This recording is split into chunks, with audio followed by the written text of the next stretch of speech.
মুসলিম লেবাসে, মুসলিম সুরাতে টিএমসি দলের দালালি করছে। টিএমসি তাকে অর্থ দিয়ে দালালি করার জন্য রেখেছে এবং মুসলিম সমাজকে বোকা বানাবে বলে ইমামদের মাথায় হয়তো টিএমসি সরকার থেকে বসিয়ে রেখেছে। এর বিনিময়ে সে টিএমসি সরকারের থেকে ভাতা পায়, মাইনে পায়, দালালি পায়। সে পেয়ে এই মুসলিম সমাজকে নিচু জায়গায় নামাচ্ছে এবং মুসলিম সমাজকে বোকা বানিয়ে টিএমসি সরকারের ঝুলিতে সবসময় ভরে রাখার চেষ্টা করে। না হয় এত বড় কথা এই মূর্খ, অযোগ্য, অশিক্ষিত, ইসলাম বিদ্বেষী, মুসলিম বিদ্বেষী এত বড় কথা বলে কি করে? ছিঁড়া জুতোর মর্যাদা রাজ্য সরকার দিয়েছে। তবে এই যে হক কথাটা বলেছে এটাকেও একটা মাথায় রাখতে হবে, যারা দুধেল গাই মুসলমান, যাদেরকে মমতা ব্যানার্জি বলেছিলেন আমাদের দুধেল গাই, হয়তো সেই শ্রেণীর মুসলমানকে মমতা ব্যানার্জি হয়তো এর সঙ্গে আলোচনা করেছে। এদেরকে তো আমি ছিঁড়া জুতো মনে করি, তাই হয়তো মমতা ব্যানার্জি সেই কথাটা এর মুখ দিয়ে হক করে ফক করে বেরিয়ে পড়েছে। তবে এইটা থেকে মুসলিম সমাজকে শিক্ষা নেওয়া দরকার। বাকি অন্য সরকার আমাদেরকে কি মর্যাদা দেবে? আমরা কারো মর্যাদার ধার ধরি নাকি?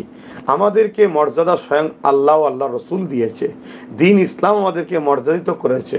আমরা অন্য কারো মুখাপেক্ষী নয়। তবে আমরা যার পক্ষে দাঁড়াই সে ক্ষমতার আসনের মর্যাদা পায়। তাই নিজেকে চিনতে শিখুন মুসলমান। আর এই সকল মুনাফেক ইমাম দাবিদার বা ইমাম অ্যাসোসিয়েশনের প্রধান নাকি বলছেন, এদের থেকে দূরে থাকাটা মনে হয় শোভা দেবে। না হয় এরা আগামী দিন আমাদেরকে আরও নিচেই নিয়ে যাবে। আমি জানি না এই ব্যক্তিকে যদি ছিঁড়া জুতোর বাড়ি পাবলিক কখনো মারে, সে তখন কি এটাকে পছন্দ মানে নেবে যে ছিঁড়া জুতোতে মেরেছে? ভালো জুতোতে মারে না তো অসুবিধে কী আছে? ছিঁড়া জুতোতে মেরেছে।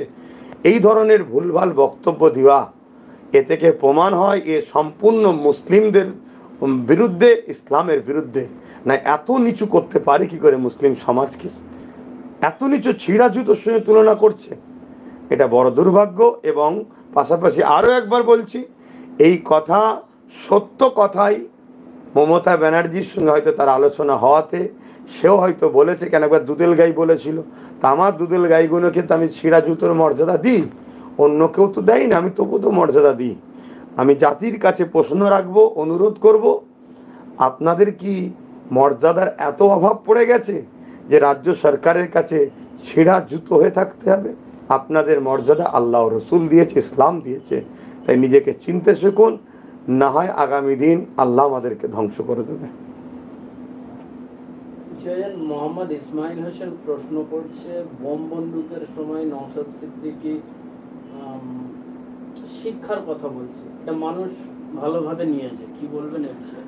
নওশাদ বলবে না কেন? নওশাদের ব্লাডটা দেখতে হবে তো। একটা ব্লাড কথা বলে, ব্লাড কথা বলে কেন? অনেকে বোম বন্দুকের রাজনীতি করছে।